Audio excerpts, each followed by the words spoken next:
First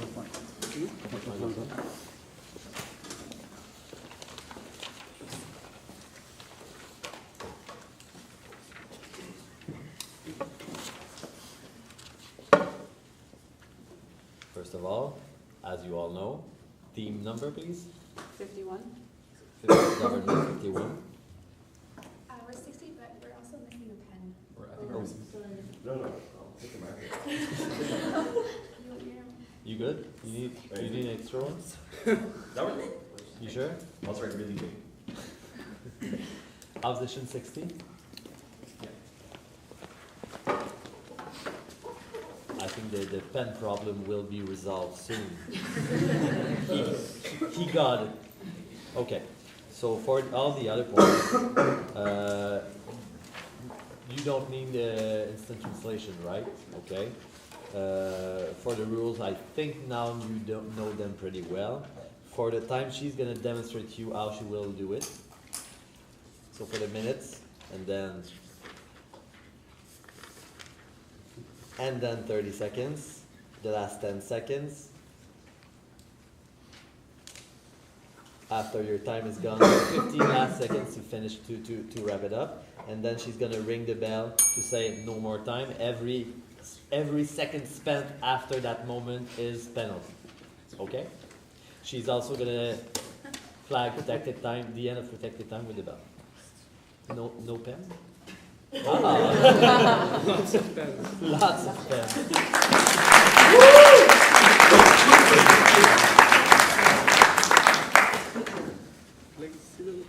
Do you have any questions?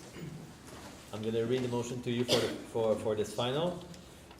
Qu'il soit résolu que le gouvernement du Canada adopte une stratégie nationale visant à accroître de façon significative le nombre de véhicules zéro émission sur les routes canadiennes d'ici 2022, conformément au cadre pan-canadien sur la croissance propre et les changements climatiques. Don't worry, it was for the audience. I will go on. Be it resolved that the Government of Canada adopts a national strategy to significantly increase the number of zero-emission vehicles on Canadian roads by 2022, pursuant to the Pan-Canadian Framework on Clean Growth and Climate Change. We good? I now call the Prime Minister for the first speech of 5 minutes, for which the first and last 30 seconds are protected.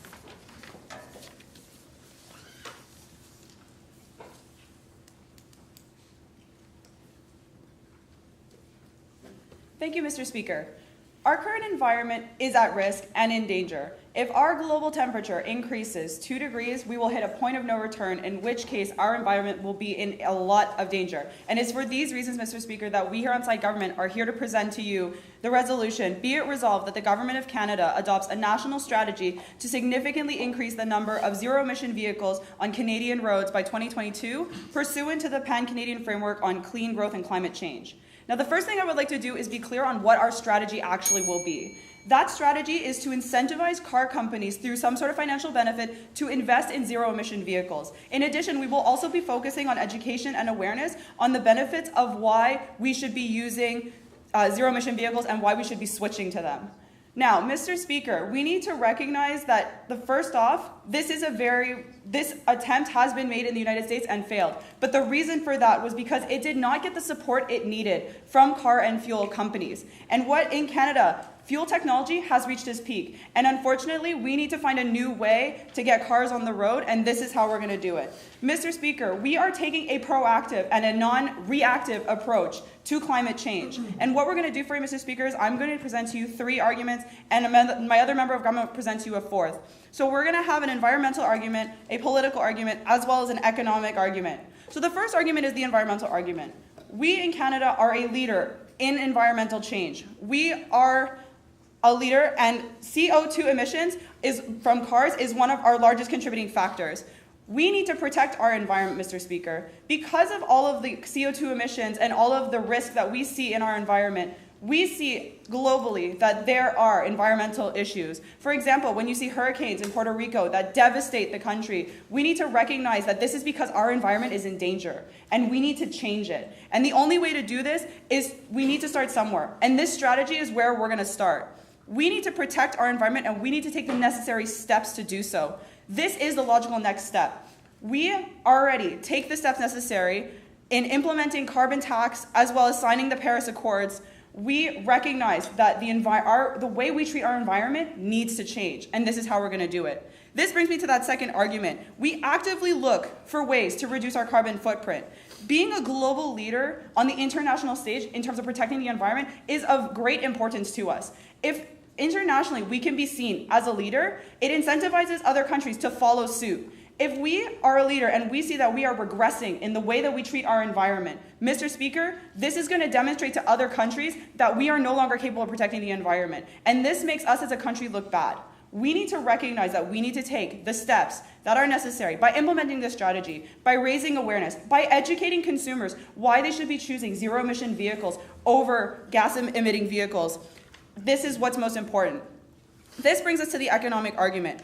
With our GDP increasing and employment at an all-time low, we can invest in new markets. The green market is an untapped market, and we can have car companies focusing on green innovation and tapping into this new market. And what we see is because we are incentivizing car companies, this benefit is not only to invest in this new market and get that new advantage, but it also helps improve their image. If other car companies see that certain car companies are entering this new market, it's going to allow the competition to follow suit. And we will in turn see that cyclical event occur that car companies are going to want to invest in this new market. By being more innovative and creating this green technology, we're going to see improvements in our environment.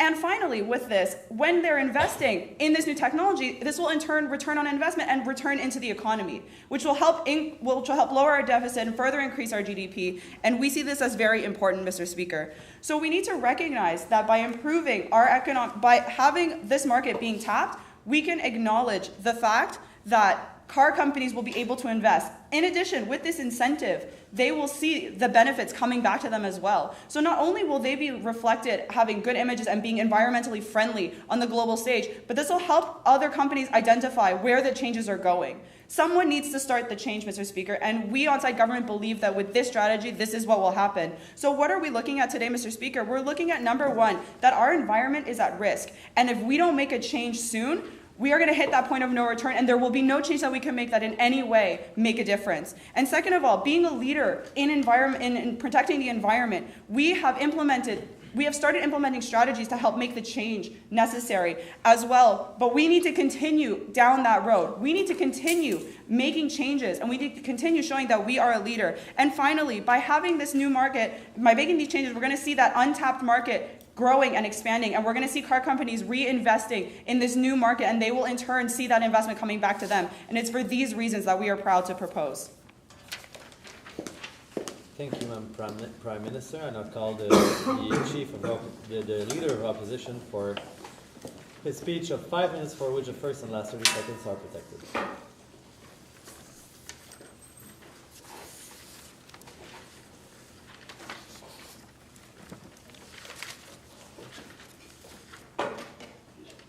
Thank you, Mr. Speaker, honorable judges, and side government for your opening arguments. Today, while we appreciate the government's attempt, we also see a failure in their effort to grasp the full scope of this simple-sounding motion. To help them understand what this implies, the side opposition will bring forth 4 key arguments today. The first and most important being the lack of supportive infrastructure currently available. Second, the high initial costs of implementing electric vehicles. Third, the pitfalls of manufacturing electric vehicles. And finally, the unfeasibility of this strategy plan. I'll begin by discussing the lack of supportive infrastructure and the high initial costs of implementing EVs, followed by a quick refutation. The government today wants us to invest in more electric vehicles. However, it is a fact that the current infrastructure that we have is not ready to support it. If we take, for example, charging stations, it is usually the first thing that comes to mind when we discuss EVs. But there's much more than that. If we stick with just the electricity side of things, are we sure that our current hydro capabilities are up to par with this sort of infrastructure, with this surge that they haven't actually quite defined yet in terms of a significant increase? We're not sure yet how many vehicles side government is intending on increasing this, the current number by. However, we're sure that there will be tailoring needed to our current hydro capabilities. Charging stations at home, in public arenas, and even the privatized sector are all very important and must be touched upon in separate ways. Charging stations on their own can cost around $5,000 per station. This isn't a negligible investment. It's also important to question why the government is investing in these vehicles and not the infrastructure. When we consider that both, for example, the materials and costs and product related to the infrastructure itself and the installation of it are both services that could be homegrown. If Canada decided to suddenly become a leader in electric charging stations, which, for example, Quebec is already one of the biggest ones, this is something that the economy could directly profit from. However, side government hasn't brought that up today. We also question whether side government has taken into account the disposal measures necessary to dispose of the thousands of batteries in each electric vehicle. Each battery can have a huge and significant toll on the environment, and they will be disposed of in Canada, and that's something that needs to be taken into account. Essentially what this comes down to is, does side government really believe that 4 years is enough to prepare us for all of these changes? And for this surge in, I remind you, mostly imported vehicles. Discussing the high costs, we've already discussed the cost of a single charging station, as near as makes no difference, $5,000. And we can now move on to the cost of the vehicles themselves. While there has been a recent emergence in one particular vehicle, the Tesla Model 3, that saw a modest decrease in price, around $35,000 US, we still see that the government of Quebec, for example, is forced to incentivize people to buy them by allowing allowances of up to $8,000 to purchase them. So are they going to keep this allowance program during the surge? Are they going to be able to afford such an allowance program? How else are we going to incentivize people other than through a vague marketing plan as discussed by side government? Essentially, what boils down today is the fact that side government is talking about how Canada is a leader in environmental change and that we have to be a role model for this reason. While we understand that Canada has to be a role model, we also firmly believe that if we try to change and do so too quickly and fail, we're not showing the example at all. In fact, we're going to be shown as exactly what not to do, and that's not what we're looking for. They also mentioned how cars play a huge role in the current carbon emissions, which is a fact.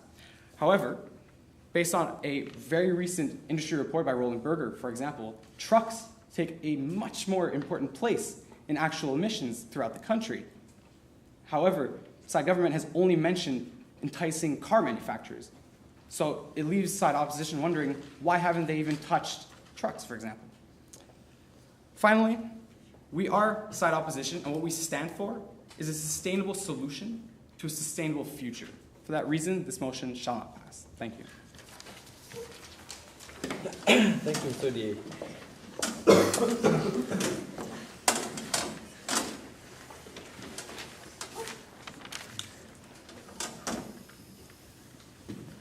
Ready when you are. For 3 minutes. Thank you, Mr. Speaker. As side government today, we believe in investments into the future, in a greener, brighter future. So what I'm going to do for you in this next 3 minutes is not only build on some of the points brought up by the Prime Minister, but also refute some of the points brought up by side opposition. Now, side opposition comes up and speaks of the lack of supportive infrastructure and the high startup cost. And for these reasons, we should not invest. As side government, we are very disgruntled by this comment. Do we as Canadians turn away from things that are important just because they are difficult, Mr. Speaker? This is simply not in our culture. There is a lack of supportive infrastructure, which is exactly why we must begin today, Mr. Speaker. As the Prime Minister came up and said, a 2% increase in temperature will result in irreversible damages.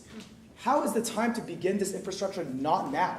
Should we wait until another percent increases? Another 1.5%? This is simply illogical, Mr. Speaker. Furthermore, it is a fact that cars are one of the largest contributors to CO2. And not only are these two facts very scary, but they should invoke change.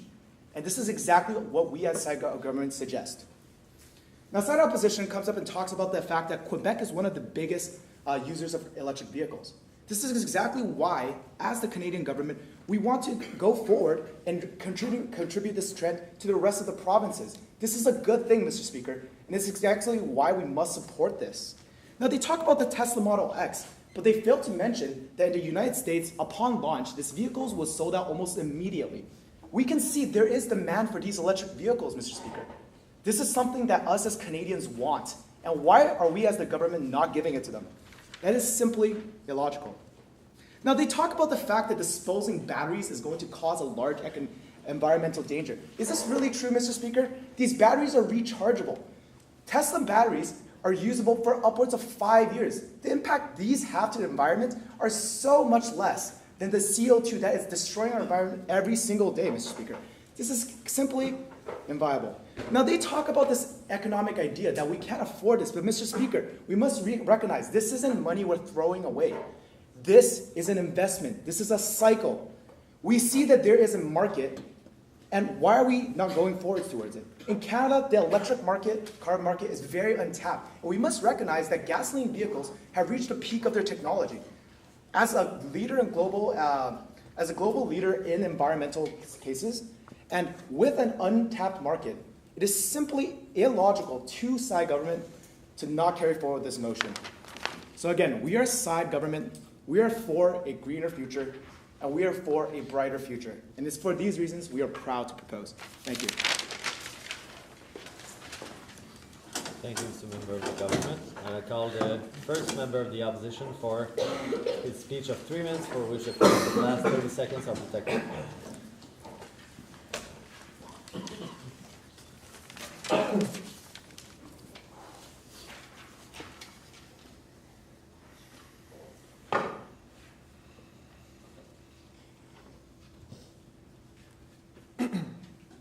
Thank you, Mr. Speaker, honorable judges, members of side government. Side opposition would like to thank side government for their remarks. However, today they have failed to demonstrate why this motion should truly be passing. Today, side opposition spoke about 4 major points. My esteemed colleague already discussed how there is a lack of supportive infrastructure for electric vehicles at the moment, how there would be high initial costs related to electric vehicles. I shall now further be elaborating on our 3rd point, how there are pitfalls of manufacturing electric vehicles. The main issue with electric vehicles is the batteries. Extracting the lithium and other minerals for these batteries, manufacturing the batteries themselves, sending them off for further processing in car manufacturing plants, and all the transportation included in the entire process is a very polluting process that side government has failed to mention today. The fact of the matter is that these clean electric vehicles need a lot of pollution to actually create them in the first place. Another issue that was already mentioned by side opposition is the issue of disposing of these batteries after their 5 years term. Obviously, we can recharge them for 5 years, but then what do we do with them? This is something that, as a government, we must think of, and we simply think that a timeline of 4 years is not sufficient. We need more time. We never said that we do not want to invest into a cleaner future for Canada. We did say, however, that a span of 4 years is not sufficient. We need more time to implement such a plan, and this is the standpoint for side opposition. Another big downfall for electric vehicles in general is the lack of manufacturers at the moment. When we speak of zero-emission vehicles, we think of Tesla and their unrealistic deadlines. Tesla is known to often promote a deadline of 2 years, 3 years from now, and what this creates is a large demand for a supply that is non-existent or in small quantities. What happens when the supply is low and the demand is high? It is simple economics, Mr. Speaker. The prices of these cars will be outrageously high, not affordable for Canadians in general, and this creates a large problem because Canadians will not be tempted to make this switch to electric vehicles despite government subsidies. And this is a major problem. Moving on to the refutation. Side government said that we should not invest. This was simply false. We never said that as side opposition. We simply said that we need more time. A timeline of 4 years is not sufficient. We're looking at a larger time frame than that. For the reasons that we stated beforehand, the lack of supportive infrastructure, the high initial costs, we do not think that this motion should pass. Thank you. Thank you, Mr. Member of the Opposition. I now call the second member of the government for her 4-minute speech, for which the first and last 30 seconds are protected. Thank you, Mr. Speaker. I will be spending the next 4 minutes refuting the points made by opposition, as well as building on points made by government, as well as introducing our fourth and final argument. Opposition comes here and says that there's lack of infrastructure and the initial costs are high. Although yes, a lack of infrastructure, and yes, the initial costs may be high, the whole point of our national strategy is to encourage investment into our economy, to encourage investment into infrastructure, and to encourage investment and reduce these initial costs for car manufacturers. Further, opposition states that there's a lack of manufacturers. However, this is simply the point of the motion. This is the point of the national strategy, is to give a financial incentive to car manufacturers that are currently not producing electric cars to start producing electric cars for Canadians to ensure that we have more zero-emission vehicles on the road by 2022. This is feasible simply because these car manufacturers already exist. These car manufacturers are producing cars, and however, we are providing them with an incentive to try to produce zero-emission vehicles to better our future. In Canada, opposition says that we need more time and that they don't think, yes, investment should be made, however, 4 years is not enough time. However, what opposition fails to realize is that climate change is happening. 4 years is a lot to happen in climate change, and there is no better time than to act than right now. Climate change is real and it is happening. In order to ensure that our future is the way that we want it, we as government and as a leader on the global stage of climate change, we need to be proactive and not reactive when natural disasters hit. We should be investing long-term into solutions that better our future rather than reacting in cases when climate change shows up.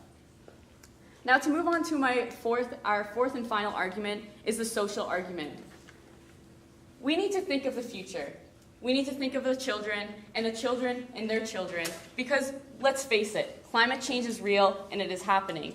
As government and opposition has stated, climate change is real. It is our duty as government to ensure that we are doing what we need and investing what is important. Yes, healthcare, education, Indigenous communities, all are important, no doubt about it. However, will these even be a reality if climate is not addressed? Climate change is important, and it takes a prioritization simply because of the fact that if we go 2% higher, there is no returning back. We are stuck in a position where climate change, we can see a detrimental effect to our people and Canadian. And this is why we need to take a proactive approach to this, because as Canadians and as leaders, we are in the position to make sure that we're addressing these issues head on. So let's reiterate what we talked about today.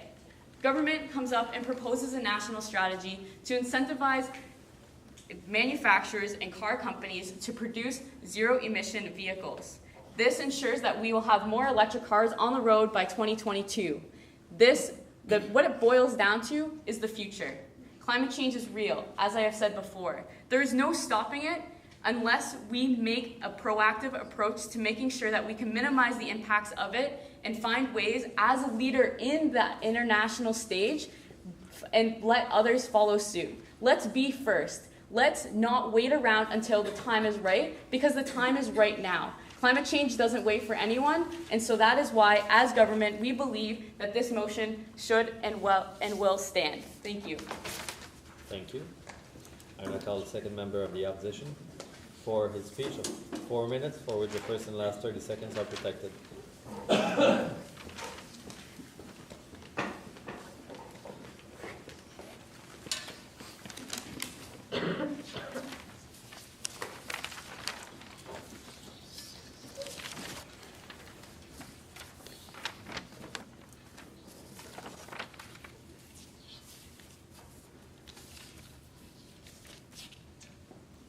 Thank you, Mr. Speaker, honorable judges, opposition. Today, my esteemed colleagues have talked about the lack of supportive infrastructure, the high initial cost of implementing the infrastructure, the pitfalls of manufacturing electric cars, and today my point will be the unfeasible strategy plan. Mr. Speaker, it is a fact that the Canadian economy depends mainly on the fossils. We are committed to change this in a long-term period. Nevertheless, we need to be smart on how we implement our strategies and how we invest in the economy.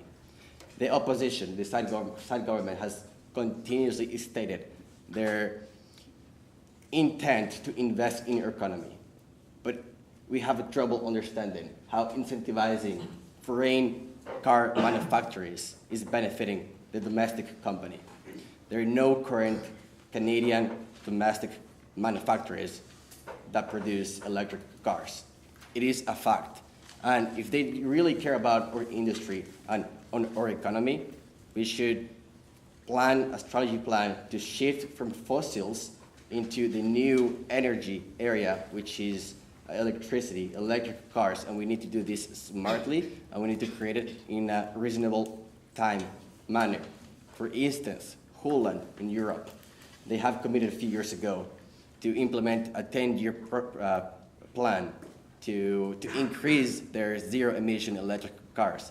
Nevertheless, their plan is feasible, and we, as opposition, admire it. And we know that 4 years is not enough to implement this program because we, as previously said, do not have the current infrastructure.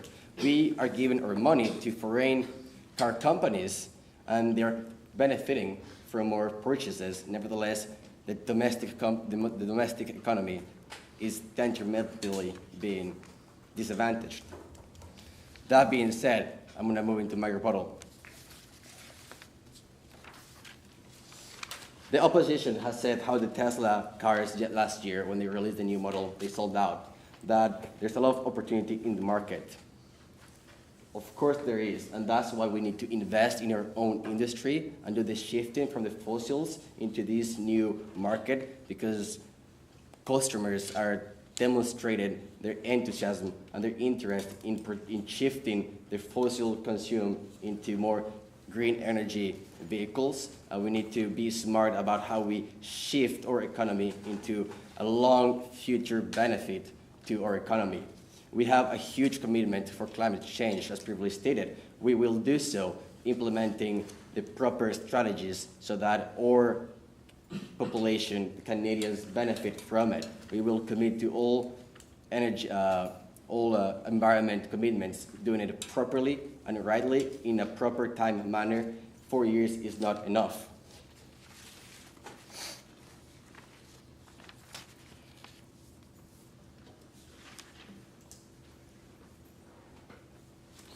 Coming back to the infrastructure, if we invest in new industries, into Canadian manufacturers, we will create new jobs for Canadians. We will make the economy flow, and therefore it is a better solution to do it in a long term rather than in 4 years. It's not worth rushing this motion, but rather doing it properly so that the domestic economy benefits. That being said, Mr. Speaker, we are side opposition, and we stand for a sustainable solution for a sustainable future. Thank you very much. Thank you. I now call the Prime Minister for a conclusion speech of 3 minutes, for which the time is entirely protected.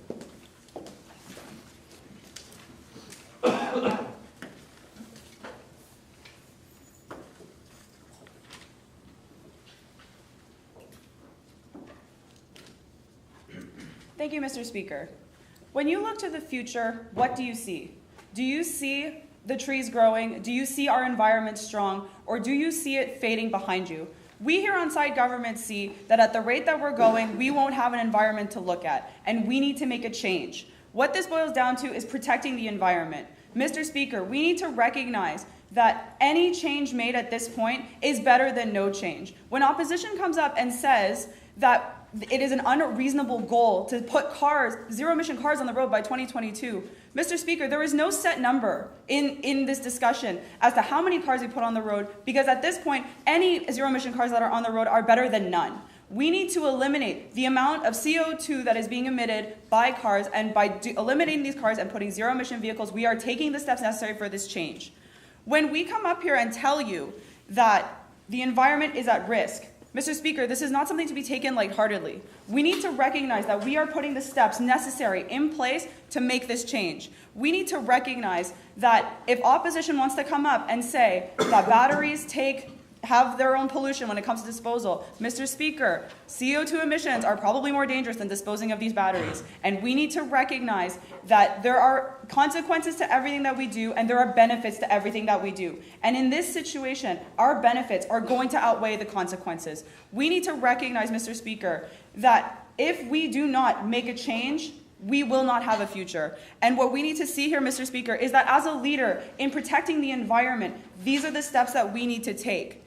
If in the future we see that this is working, we are going to continue making changes, Mr. Speaker. We are going to continue protecting our environment. And if opposition wants to come up and say that because our plan is unrealistic and that we're going to turn further polluting by having these batteries, Mr. Speaker, opposition has then failed to recognize what we are here to discuss today, and that our goal is to protect the environment in the best way that we can. We are taking all the steps necessary. We're having this new market untapped that we can create and innovate with green technology, that car manufacturers and fuel companies can take the first steps to creating these green technologies and in turn reintroduce themselves to the market, which will help improve their own image as well as the environment, Mr. Speaker. We see that these are going to be benefits across the board for all companies, not just for the consumer, but for the companies as well. For our environment, we're going to see these changes. Mr. Speaker, protecting the environment is a priority. Our priorities are there. We need to recognize this is important. Mr. Speaker, if we do not educate and raise awareness and invest in what is necessary, we are going to see major flaws coming down the road. And we need to recognize, Mr. Speaker, that this needs to be implemented now. We need to take the steps now to make these changes. And if opposition can't see that, then, Mr. Speaker, we urge opposition to take another look and see what they see in the future. And it's for these reasons that we are proud to propose. Thank you, Prime Minister. And I'll call the opposition leader for the concluding speech of 3 minutes, for which the entire time is protected.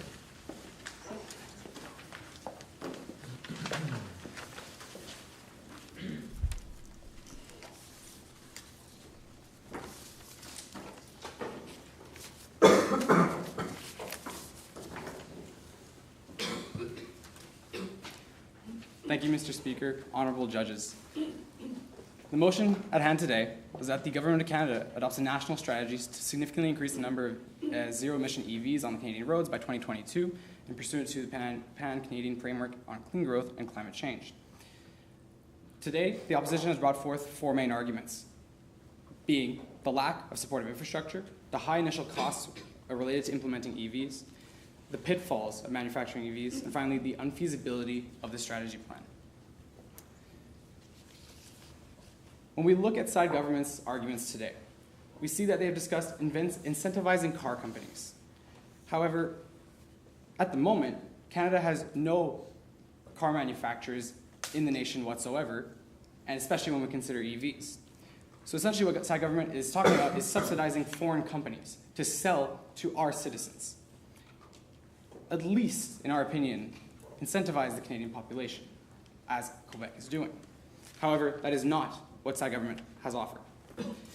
They've also been talking about cars and completely neglected trucks, a reality and a fact that is important and that must be remembered. This plan will not aid whatsoever in the increase in number of trucks available, EV trucks available on the roads, and in turn reduce carbon emissions greatly. They have repeated over and over that we are not willing to invest. And as we have stated, we are not willing to invest in this program at this time. However, we strongly believe that investment, for example, in the proper infrastructure is important. We do see the urgency. However, we do believe in prioritization. 5 years for a Tesla battery. I can't even say that's very impressive. But what I can say is that if I buy an electric vehicle today, by the time this motion comes into effect, by 2022, I'll have a year left with my EV before I have to dispose of the batteries. To be honest, that is not a long-term impressive solution in my opinion. Personally, I think that SideGov said it best when they said, yes, there is a lack of infrastructure. Yes, the initial costs are high. This recognition is key to us. What I would like to ask government is whether they recognize a pile of bricks as a home. I doubt they do, because they know that without a proper structure, a pile of bricks is a pile of bricks. It is nothing more. Side government today is optimistic, however unrealistic. We are working towards a common goal. However, side government has not actually proven that this strategy will increase demand at all. In fact, they haven't shown how to actually benefit the environment whatsoever with any sort of statistics or facts. For all these reasons, we firmly believe that side opposition today is working towards a sustainable solution to a sustainable future, and for that reason, this motion will not pass. Thank you.